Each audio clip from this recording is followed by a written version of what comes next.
High বন্ধুরা, welcome back to my channel ভ্রমরে তোমাদের সকলকে স্বাগত। আমার পুরীর আগের এপিসোডে নিশ্চয়ই তোমরা দেখেছো পুরীর স্বর্গদ্বারের বিচ ফেসিং কি হোটেল আছে আর কোথায় কোথায় খাবে। যদি না দেখে থাকো তবে অবশ্যই দেখো, লিংক আমি ডেসক্রিপশন বক্সে দিয়ে দিলাম। আর আমাকে অবশ্যই কমেন্টস করে জানিও তোমাদের কেমন লাগলো। চলো এবার যাওয়া যাক পরের পর্বে। পুরীতে গেলে দুটি জায়গা অবশ্যই ঘোরা উচিত। ভ্রমণ প্রেমীরা বছরে পুরী একাধিকবার যান, কিন্তু এই দুটি জায়গা যান কি? অনেকেই বোধহয় যান না। তাই আজ আমি তোমাদেরকে সেই জায়গাগুলি কিভাবে ঘুরতে হবে, কখন ঘুরবে সেটাই জানাতে এসেছি। তার জন্য পুরো ভিডিওটা তোমাদেরকে শেষ অবধি দেখতে হবে। আর ভালো লাগলে লাইক শেয়ার করে আমাকে মোটিভেট করতে সাহায্য করো। সাথে সাথে সাবস্ক্রাইব করে বেল বাটনও প্রেস করে দিও।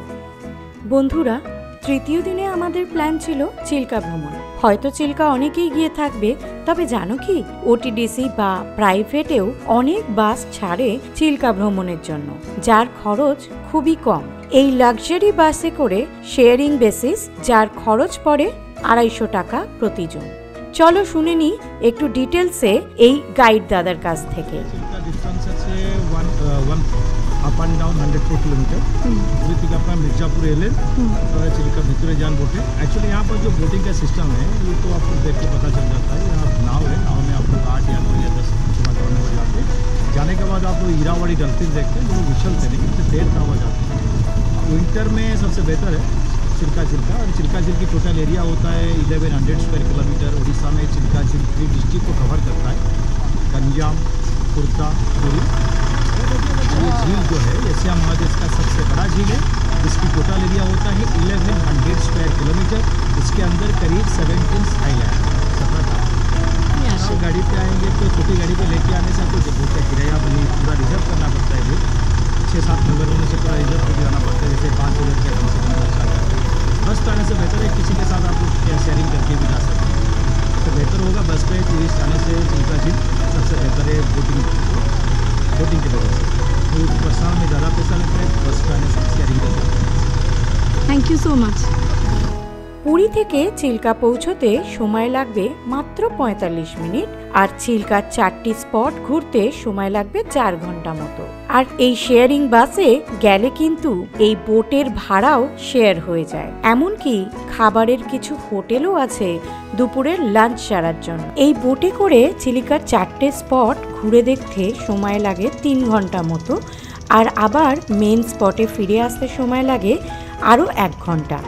যদিও ডলফিন বা শুশুক তেমন না দেখলেও রং বেরঙের বেশ কিছু পাখি দেখতে পেয়েছিলাম। তবে জেলেদের গ্রামে তাদের ট্র্যাডিশনাল লাইফস্টাইল দেখতে মন্দ লাগেনি। প্রথমেই নৌকাটিকে এনে ভিড়বে কাঁকড়া দ্বীপে। তারপর বোট যেখানে এসে দাঁড় করালো সেখানে এই সব ঝিনুক বা মুক্তের কারিগরি ও জালেবদ্ধ লাল কাঁকড়া দেখে খুব একটা উৎসাহিত হইনি, কারণ এতে প্রাকৃতিক কোনো মিষ্টতা খুঁজে পাইনি। অবশেষে বোট এসে ভিড়ল একটি দ্বীপে। লোকাল মানুষকে জিজ্ঞাসা করে জানতে পারলাম এই দ্বীপটির নাম সি মাউন্ট দ্বীপ। দ্বীপটাও খুব শান্ত, নিরিবিলি, জনবসতি বিরল। জনবসতি বলতে কয়েক ঘর জেলে ও তাদের পরিবার। দেখে অবাক হলাম, এই মাছ ধরার নৌকাই হলো তাদের বাসস্থান।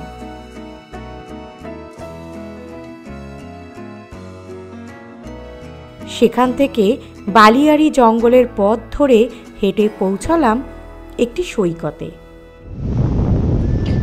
আমরা এসে পড়েছি বালুকাময় ক্লাসিক বিচ। বেশ সুন্দর, মেঘলা আকাশ, পুরো ফাঁকা বিচটা, সেক্লুডেড একটা বিচ।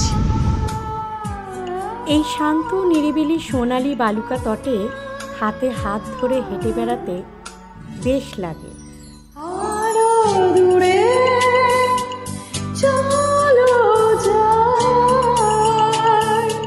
ঘুরে আসি মন নিয়ে, কাছাকাছি তুমি আছো আমি আছি পাশাপাশি।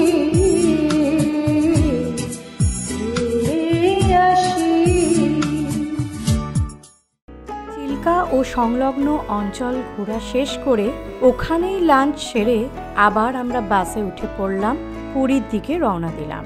বিকালের মেঘময় সোনালি আভায় যেন প্রকৃতি আরেকবার সেজে উঠেছিল এক নতুন রূপে। হোটেল ফিরতে সন্ধে হয়ে গেল। রুমে বসে ওই উত্তাল সমুদ্রের অবিরাম ঢেউ দেখতে দেখতে মনে পড়ে যাচ্ছিল চিল্কার ক্লাসিক বিচের মনোরম সৌন্দর্যের কথা। বর্ষায় পাহাড় ও জঙ্গলে যেহেতু যাবার উপায় থাকে না, তাই সমুদ্রই ভরসা। পুরীর বিচ রোদ ঝলমল করলেই ছুটির দিনে পুরী হয়ে ওঠে জমজমাট স্থান। তবে আমার পার্সোনাল এক্সপিরিয়েন্স থেকে মনে হয় যে গোল্ডেন স্যান্ড বিচ বা নিউ মেরিন ড্রাইভ বিচ এইসব বিচ এরিয়ায় থাকার তুলনায় স্বর্গদ্বার বিচে থাকার সুবিধা অনেক। কারণ মেইন মার্কেট এরিয়া কিন্তু আসতে হলে বা শপিং করতে হলে বা সুভেনিয়ার কালেক্ট করতে হলে কিন্তু এই স্বর্গদ্বার বিচেই আসতে হবে। আর এখানে বিচটা যেহেতু বেশি চওড়া নয়, তাই সমুদ্রটা অনেকটা কাছে। সমুদ্রের জলে বেশ খানিকক্ষণ গা ভিজিয়ে আমরা রওনা হয়েছিলাম কোনারকের সান টেম্পল দেখার উদ্দেশ্যে।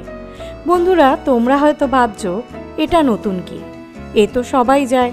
হ্যাঁ, তোমরা একদম ঠিক, কিন্তু বলে রাখি জেনারেলি কোনারকে ট্যুরিস্ট ভিজিট করে সকালের দিকে এবং সানসেট দেখে ফিরে আসে।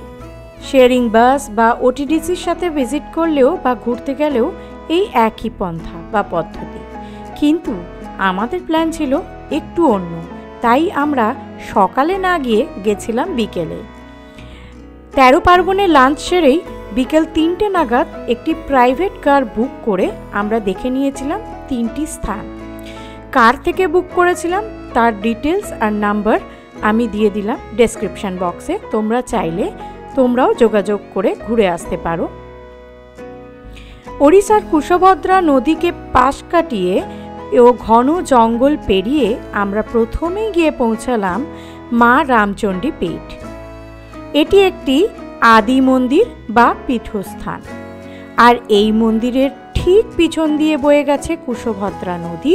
তারপরেই একটা বালুতট, আর সেই বালুতট পেরোলেই কিন্তু বিস্তীর্ণ বঙ্গোপসাগর বা চন্দ্রভাগা বিচ। এটি কিন্তু একটি ভার্জিন বিচ বলা যেতে পারে, আর এখান থেকে সূর্যাস্ত দেখতে কিন্তু দারুণ লাগে। রামচণ্ডী পীঠ দেখে আমরা এসে পৌঁছালাম চন্দ্রভাগা বিচের তীরে। তখন ঘড়িতে বাজে প্রায় সন্ধ্যে 6টা। সূর্যাস্তের এই সময়কে বলা হয় গোল্ডেন আওয়ার। সৌরকিরণের এই বর্ণাঢ্য সোনালি আভায় চন্দ্রভাগার জল ও ঢেউ যেন চকচক করছিল, আর সেই আমেজ স্বতঃস্ফূর্তভাবে উপভোগ করছিল কিছু সামুদ্রিক রূপোলি মাছ। এখান থেকেও চাইলে কিছু গিফট সংগ্রহ করে নিতেই পারো, তবে আজ থেকে 10 বছর আগে এসব কিছুই এখানে ছিল না। পুরীর স্বর্গদ্বার বিচ থেকে একটু দাম বেশিই পড়বে যদি এখান থেকে কিনতে চাও, আর চাইলে ডাবের জল দিয়ে একটু গলাও ভিজিয়ে নিতে পারো।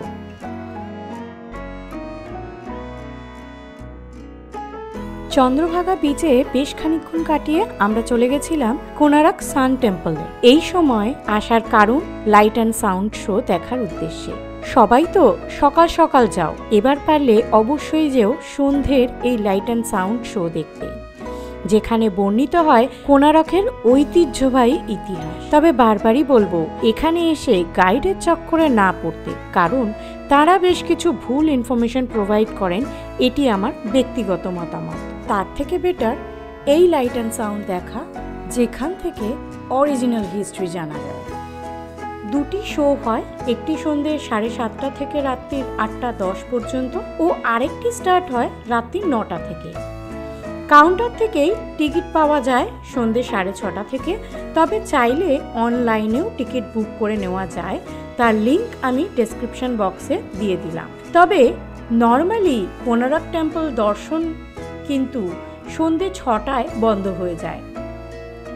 এই লাইট অ্যান্ড সাউন্ড শো কিন্তু ভারতবর্ষের অনেক ঐতিহাসিক স্থাপত্যের নিদর্শন স্থানেই হয়ে থাকে। তবে আমার এই শোটা খুব ভালো লেগেছে, কারণ এখানে লাইট এফেক্টসটা খুব ভালোভাবে ব্যবহার করা হয়েছে আর ইতিহাসটাও বেশ ডিটেলসে বর্ণিত হয়েছে, যা অনেক জায়গাতেই করা হয় না। ইংলিশ ও হিন্দি দু রকমের ল্যাঙ্গুয়েজ ইউজ করা হয়েছে এখানে, যা বড় থেকে ছোট বাচ্চা সবাই এনজয় করতে পারবে। এন্ট্রি ফিজটা প্রপারলি লেখা নেই, তবু আমি বলে দিচ্ছি। কোনারক সান টেম্পলের এন্ট্রি ফিজ কিন্তু 40 টাকা পার হেড, আর যদি লাইট অ্যান্ড সাউন্ড শো দেখতে চান তাহলে তার আলাদা করে 50 টাকা করে পার হেড পে করতে হবে। তবে হ্যাঁ, এই শো দেখতে হলে প্রাইভেট কারের সাথে সেইভাবেই কথা বলে নিতে হবে। আমাদের এই 4 সিটার এসি গাড়িটা হাফ ডে ট্রিপ করার জন্য 1700 টাকা ভাড়া নিয়েছিল। কার ওনারের ডিটেলস ডেসক্রিপশন বক্সে দিয়ে দিলাম, চাইলে তোমরাও যোগাযোগ করে নিতে পারো। হোটেল পৌঁছাতে আমাদের প্রায় 9টা বেজে গেছিল। আমাদের 4 দিনের পুরী ভ্রমণ এখানেই শেষ, পরের দিন ফেরার পালা। তোমরা যদি এইভাবে ঘুরে থাকো আমাকে কমেন্ট করে অবশ্যই জানিও কিন্তু। আবার দেখা হবে অন্য কোনো এপিসোডে, অন্য কোনো স্থানে। ততদিন ভালো থেকো, সুস্থ থেকো।